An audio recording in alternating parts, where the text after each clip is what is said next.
আমরা এখন জানি যে বস্তুটা কতটা সময় শূন্যে থাকবে বা এর ভ্রমণকাল কত। আমরা এখন বের করব বস্তুটা আনুভূমিক দিকে কত দূরত্ব অতিক্রম করবে। এখন আমরা সব প্রজেক্টাইল মোশন বা মেকানিক্যাল ফিজিক্যাল প্রবলেমের প্রধান সূত্র বা কিনেমেটিক্স থেকে জানি যে ত্বরণ সমান রেট বা হার গুণ সময়, দূরত্ব সমান রেট গুণ সময়। আমরা এবার আনুভূমিক দূরত্ব নিয়ে কথা বলছি।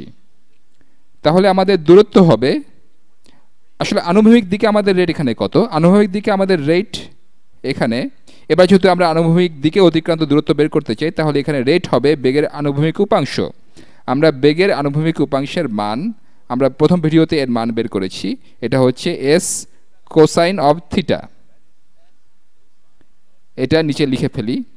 তাহলে আমাদের রেট হচ্ছে এস কোসাইন অফ থিটা। আর বস্তুটা এই আনুভূমিক দ্রুতিতে কত সময় চলবে, বস্তুটা আসলে কত সময় চলছে বা এর ভ্রমণকাল কত। তাহলে বস্তুটা যতক্ষণ সময় শূন্যে থাকবে ততক্ষণ পর্যন্ত এই দ্রুতিতে চলবে।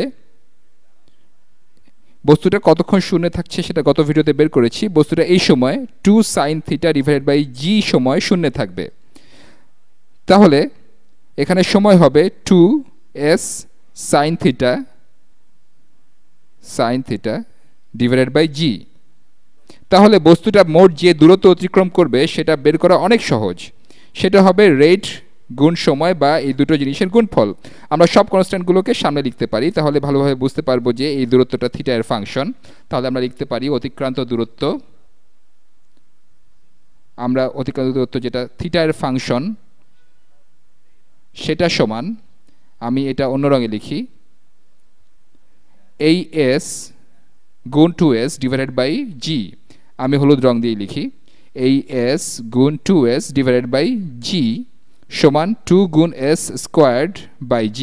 তাহলে 2s স্কোয়ার্ড বাই g গুণ কোসাইন অফ থিটা গুণ সাইন অফ থিটা। তাহলে আমরা একটা সাধারণ ফাংশন পেলাম। আপনি আমাকে বলে দিলেন যে আপনি কত কোণে বস্তুটা ছুড়লেন, আপনি আমাকে বেগের মান বলে দিলেন, আর আমাকে অভিকর্ষ ত্বরণ কত সেটা বলে দিলেন।